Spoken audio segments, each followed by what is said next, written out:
Okay, so for this deep dive, we're going deep, really deep into Leaders Eat Last, a book that's all about, well, how putting your people first, their safety, their well-being actually leads to a stronger, more successful organization overall.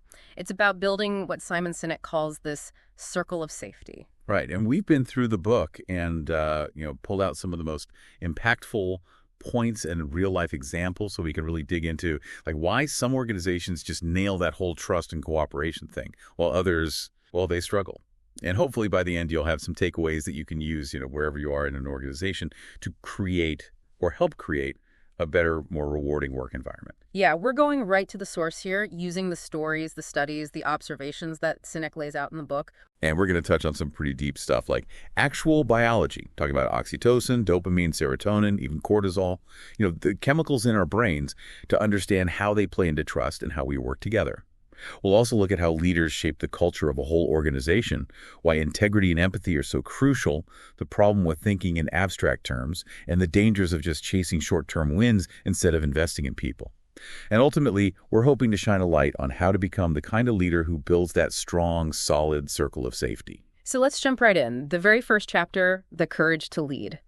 It starts with this really intense story about a pilot they called Johnny Bravo. This guy was flying these super risky missions with seriously outdated equipment. What was it that gave him that kind of incredible courage? What's really interesting is it wasn't this born with it fearlessness or some kind of macho attitude. Johnny Bravo himself said it was empathy that made him so brave. He could face those dangers because he knew without a doubt that the people he was flying for, they would do the same for him in a heartbeat. Because they would have done it for me. It's simple, right? But man, it hits you hard. It says everything about how powerful mutual support and trust can be. It does, and it sets up this really important point right from the start. True leadership doesn't come from being in charge. It often comes from deeply caring about other people and feeling responsible for them. And that shared sense of having each other's backs, well, that's what builds courage even when things are really scary. You see this outside the military, too. Those teams where everyone goes above and beyond on a project, not because they're told to, but because they're committed to each other. Absolutely. It's knowing your team's got you and you got them. So the next chapter, we see what we want to see, takes us to this, kind of normal place, the cafeteria at Hazen Sandy Acre back in 1997. But this becomes this, turning point for Sinek. What did he see there that made him totally rethink his whole approach to business? This chapter is brilliant. It shows how looking at little, even seemingly unimportant details can reveal a lot about a company's culture. Sinek talks about seeing this really clear difference in how the office workers and the factory workers were treated. Like the office people could take breaks whenever, make personal calls, no big deal. But the factory workers had these strict schedules, even for using the payphone. Wow, so it was like this two-tiered system, us versus them, right in the same company. That's a lack of trust right there. Exactly. And the big question is why? Treating people so differently sent this loud and clear message. It said the company didn't trust the factory workers, like they couldn't handle their own time or be responsible. It's subtle, but it's powerful how even little policies from leadership can chip away at trust. It's like companies today that micromanage every minute of your time or what you do online. What's that saying about whether they trust their own people? Makes you think. And the book really emphasizes how much good can come from leaders truly listening to their people. So what changed when leadership at Hazen Sandy Acre started paying attention to these inconsistencies? When leaders, guys like Mike Merck and Ron Campbell, actually listened and addressed those inequalities, the changes were big. Employees felt valued and respected, and that led to more pride in their work and this feeling that they were all in it together, working for each other, not just the company. They wanted to contribute, not just because they had to. It shows that even little changes from leadership, just showing you trust people, can make a huge difference in how they feel and how much they get done. So even subtle things, how you treat different groups of employees, it really impacts the whole culture and how much trust there is. It reminds us that leadership isn't just about grand strategies. It's about everyday actions and the messages you send, even unintentionally. Exactly. And this brings us to the whole biological basis for why trust and cooperation are so important. And this is where it's all about the group comes in. It dives into our evolutionary history, how for most of human existence, we lived in these close-knit communities, like around that Dunbar number, 150 people or so. And that shaped us. biologically. Yeah, tight groups where survival was about everyone looking out for each other. If the tribe didn't cooperate, no one had much chance. Exactly. Everyone knew that contributing to the group was in everyone's best interest. Hunting, raising kids, taking care of the sick. It was all a team effort. And our bodies evolved to reward this cooperation, releasing specific chemicals in our brains. That's where the good old EDSO comes in. Endorphins, dopamine, serotonin, and oxytocin. Can you break down how each of these rewards us for cooperating? Absolutely. Endorphins, you get those from physical activity like hunting or defending the group, and they made those activities feel good, so people would do them more. Dopamine, that's the reward chemical, it reinforces the feeling of achieving goals and making progress. And that was crucial for, getting food, building shelter, the whole survival thing. Think about that satisfying feeling after finishing a tough project with your team that's dopamine at work.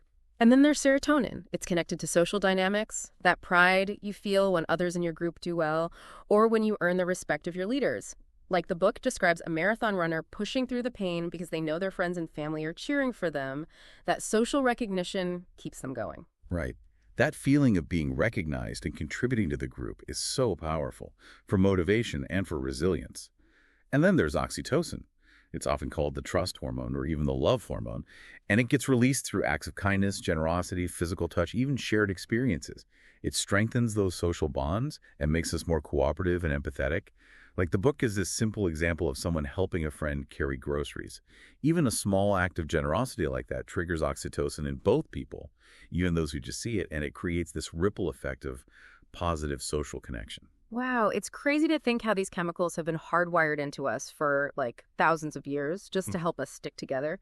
But the book also says these chemicals, dopamine in particular, can have a bit of a dark side in today's world. It's about the addictive potential of dopamine. It drives us to achieve and be creative, but it can become a problem when it's all we focus on. It can make us obsessed with things that aren't good for us, like those constant notifications on social media, right? That little buzz when you get a like or a message is a dopamine hit. It keeps us hooked, and sometimes it makes us miss out on real-life connections. And it's the same with those super competitive work environments where it's all about the numbers, all about individual rewards. People get fixated on hitting those targets, even if it means acting unethically or not caring about their colleagues or the whole company in the long run. So, relying too much on dopamine-driven rewards can actually hurt the very trust and cooperation that companies need to thrive. What about serotonin? The book ties serotonin to that dynamic between leaders and the people they lead. All right, serotonin's a big part of how we navigate social hierarchies and how we feel that sense of responsibility to the group.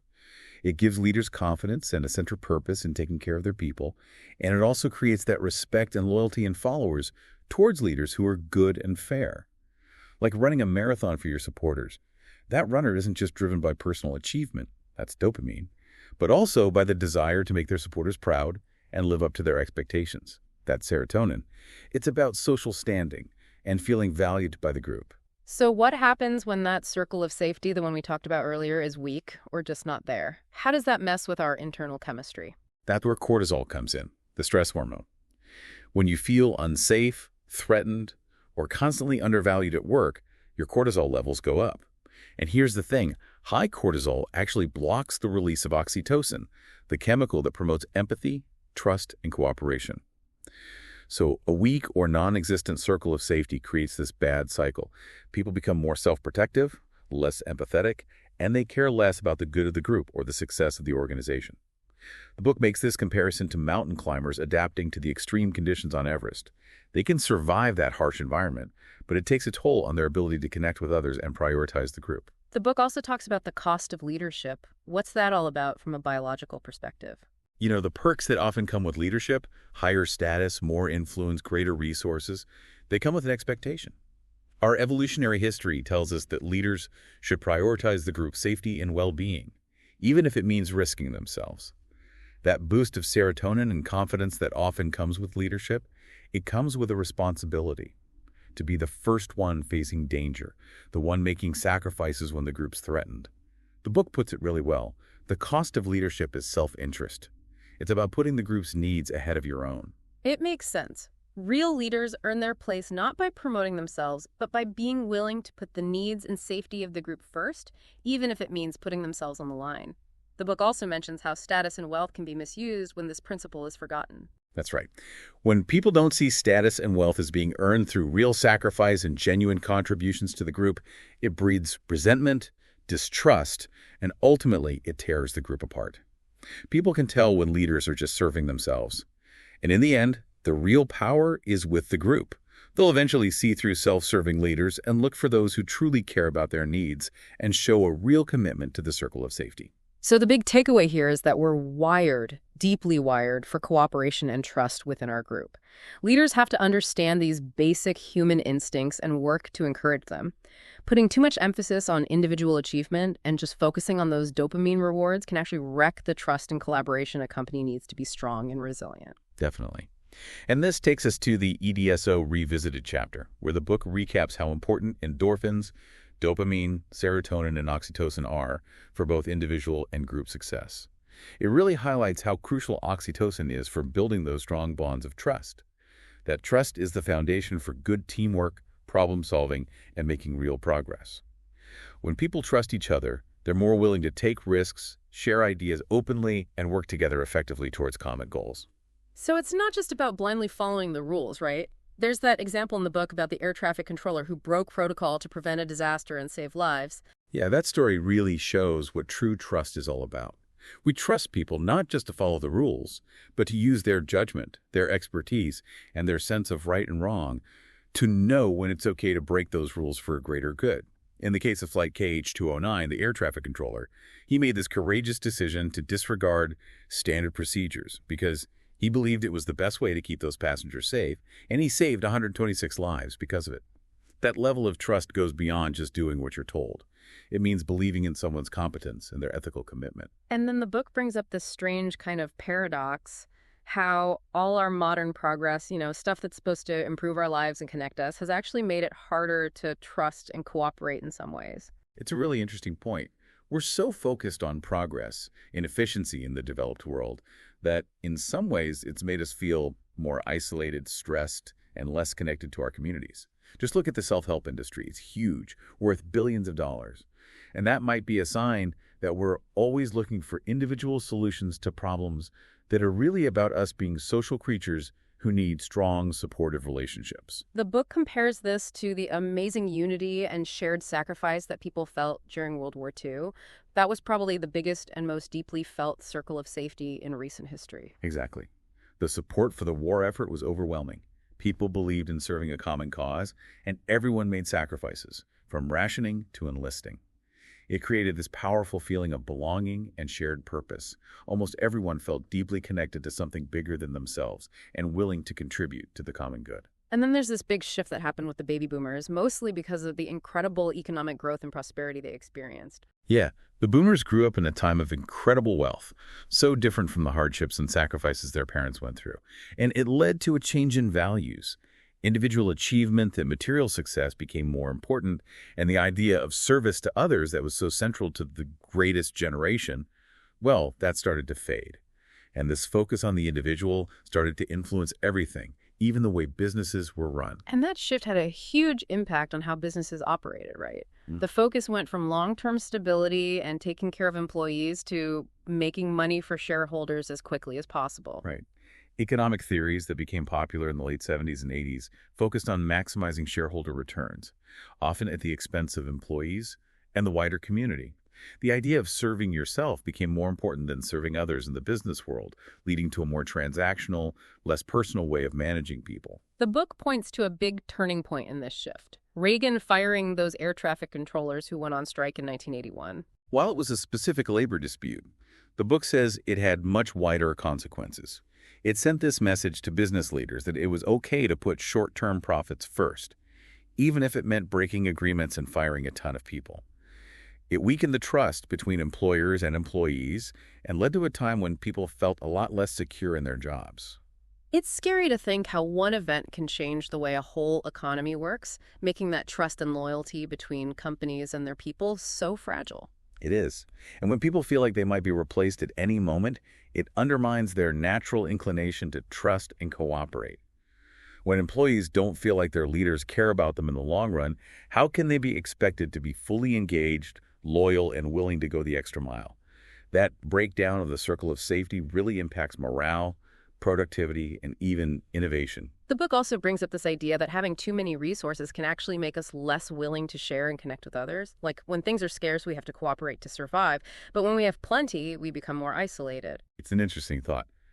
When resources are limited, we depend on each other, and we have to cooperate to survive. Like those nomadic communities that share everything because they have to make sure everyone's needs are met. But in a world where we have so much, we tend to build walls, both literally and figuratively. We become less reliant on each other and less willing to share. And that can make us lose touch with the needs of others and weaken those social bonds that create trust and cooperation. And then there's that discussion about abstraction and the Milgram experiment. It's pretty disturbing how disconnected we can become from the real human impact of our decisions. Yeah, the Milgram experiment was scary. It showed how easily people can hurt others just because someone in authority tells them to, especially when they don't see the direct consequences of their actions. The book argues that this danger of abstraction is a real problem in big, complex organizations. Leaders make decisions based on numbers and data, so far removed from the actual people those decisions will impact. It's easier to make choices that hurt people when you just see them as numbers on a spreadsheet, not individuals with their own lives, families, and dreams. It really shows how important it is to have a strong moral compass and a sense of empathy that goes beyond just profits and shareholder demands. Exactly. The book says that connecting to a higher purpose, a noble cause, a vision, or strong ethics is key to making good decisions and preventing the negative effects of abstraction. When we connect our work to something bigger than profit, we're more likely to think about the human consequences of our actions and prioritize the well-being of those in our circle of safety. And then the book gives examples of societal failures like the Syrian civil war as these tragic reminders of what happens when we lack empathy and fail to act because human suffering becomes this abstract idea. The book also stresses how important real face-to-face contact is for building trust compared to virtual interactions. Yeah, while digital communication and social media are good for spreading information and staying in touch, they can't replace the richness of face-to-face interactions when it comes to building real trust. Real human connection, in person, allows us to feel like we belong, develop empathy through nonverbal cues, and just be present with each other. And that often leads to spontaneous collaboration and new ideas. The book points out that even in our super-connected digital age, people still crave and benefit immensely from meeting in person. Deep trust is built across a table, not just across a screen. That brings us back to the Dunbar number and how it can guide us in structuring organizations to promote trust and cooperation. Right, the Dunbar number suggests that we can only maintain about 150 stable social relationships. That's a big deal for organizations. When companies grow much bigger than that without being divided into smaller, more personal units, people tend to have weaker relationships at work. They might rely more on social connections outside of work to feel like they belong and have support. It's tough for large, impersonal organizations to create that sense of shared identity and trust. There's that great story about those university fundraisers who felt so much more motivated and purposeful after actually meeting the scholarship recipients they were helping. That's a perfect example of how powerful it can be to connect directly with the real people our work impacts. When those fundraisers met the students whose lives were being changed by the scholarships they helped create, it was no longer about abstract fundraising goals. They could see the real difference they were making. And that personal connection fueled their passion in a way that numbers and directives from management never could. Our sense of purpose is deeply tied to our ability to connect with others and contribute to their well-being. And the book talks about the inherent value we place on someone's time and effort, often more than just money. Yes, definitely. Money is transactional, but time and effort are limited and irreplaceable. When someone gives us their time, energy, and attention, it shows a level of care, commitment, and respect that's way deeper than just exchanging money. That's why genuine acts of service and personal investment build stronger relationships and trust than just throwing money at a problem. That resignation letter from Greg Smith at Goldman Sachs really highlights what can happen when a company loses sight of its culture and values, putting short-term profit above everything else. It shows the impact that has on morale and trust. Yeah, when Smith left Goldman Sachs, it was a very public statement. He felt that the company had shifted from a culture of pride in serving clients and contributing to something bigger to one obsessed with making quick profits and individual gain. His story shows how damaging it can be when leaders only focus on money. It erodes that sense of shared purpose, trust, and ethical behavior. And there's that short story in the book about the new, numbers-driven boss at Citi that drives home the point. So goes the leader, so goes the culture. On a more positive note, the book gives us some inspiring examples of companies that have built a strong circle of safety, like the story behind the Post-it note at 3M. Oh yeah, the Post-it note is a great example of how innovation happens in a company where there's trust, open communication, and a free flow of ideas. At 3M, they've always encouraged employees to share their successes, failures, experiments, what they know and what they don't. That naturally leads to unexpected discoveries and whole new product categories. You can't force innovation. It comes organically from a protected, collaborative environment where people feel safe to experiment and share without being afraid to make mistakes. Which brings us to the second key leadership lesson. So goes the leader, so goes the culture. And they use Saddam Hussein as an extreme example of this principle. Yes, Saddam Hussein's leadership was all about personal power, getting rich, and paranoia, which led to isolation and immense suffering for his people. The book contrasts this with the idea that a real leader's main focus should be on the well-being of those they lead. When leaders put their own interests, egos, and security ahead of the people they're supposed to serve, they stop being leaders and become tyrants. And that always creates a toxic, dysfunctional environment. The third big leadership lesson in the book is integrity matters. That foxhole test concept from the Marines really underlines this. The foxhole test is this deep-rooted tradition in the Marine Corps. It's about the idea that when lives are on the line, character, honesty, and reliability are the most important things, even more than being perfect or doing everything right. Marines know that real leaders aren't flawless. They're people with unwavering integrity who take responsibility for their actions and who others can depend on, especially in life or death situations. That story about the Marine who admitted to falling asleep on watch and accepted the consequences shows just how much they value honesty and accountability. And that focus on integrity is probably a big reason why people often distrust politicians, even if they agree with some of their policies. There's this feeling that their actions don't always match their beliefs and that self-interest or politics are driving them.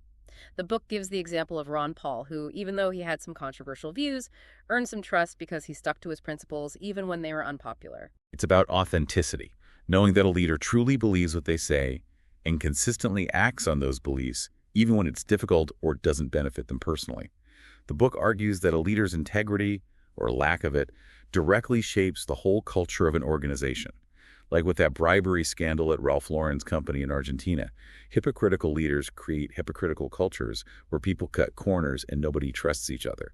And the constant pressure on politicians to raise money makes people wonder who they're really serving. Are they really working for the people who elected them? That constant need to raise money can create a gap between politicians and the people they represent. It leads to decisions that favor rich donors and special interest groups instead of what's best for everyone else. But the book does offer a hopeful example with the friendship between Representatives Bob Goodlatte and Stephanie Herseth-Sandlin. It shows that people from different parties can work together and even be friends, even in a super divided political climate. But then the book talks about how attempts to force civility in Congress haven't worked because they don't focus on building real relationships. And that highlights how trust and cooperation take time, real effort, and shared values. The chapter Boom and Bust gets into the really serious consequences that can happen when companies put short-term profits and growth ahead of the safety and well-being of their people. And they use the Deepwater Horizon disaster as an example. The explosion of the Deepwater Horizon oil rig in the Gulf of Mexico was a horrible tragedy. It showed what can happen when a company cares more about cutting costs and meeting deadlines than following safety rules and managing risks. The book contrasts this with the leadership of James Sinek, the co-founder of Costco. He built an incredibly successful company by always putting his employees first. It seems counterintuitive, but Costco's business model focuses on paying good wages and giving employees great benefits, even during tough economic times. And yet they've always done incredibly well, and their employees are really loyal, and customers love them. Sinek believed that customers will never love a company until the employees love it first. He treated his employees like family, made them feel secure and trusted, and invested in their well-being. And that created a workforce that was motivated and engaged, which led to amazing customer service and loyalty. Costco's success proves that putting people first is not just ethical, it's also a really smart and profitable long-term strategy. It's the opposite of that short-term shareholder value approach that people like Jack Welch pushed at GE. And the book connects the reward systems we see in a lot of companies today, which are so focused on dopamine-driven individual achievements and quick financial gains, with the more balanced systems that existed in prehistoric hunter-gatherer societies. Yeah, in those early communities, cooperation and helping others was rewarded in many ways. There was the physical satisfaction of contributing to survival, endorphins, the social recognition and pride of earning respect, serotonin, and the deep bonds of trust and support, oxytocin, all alongside the immediate gratification, dopamine, of, say, a successful hunt.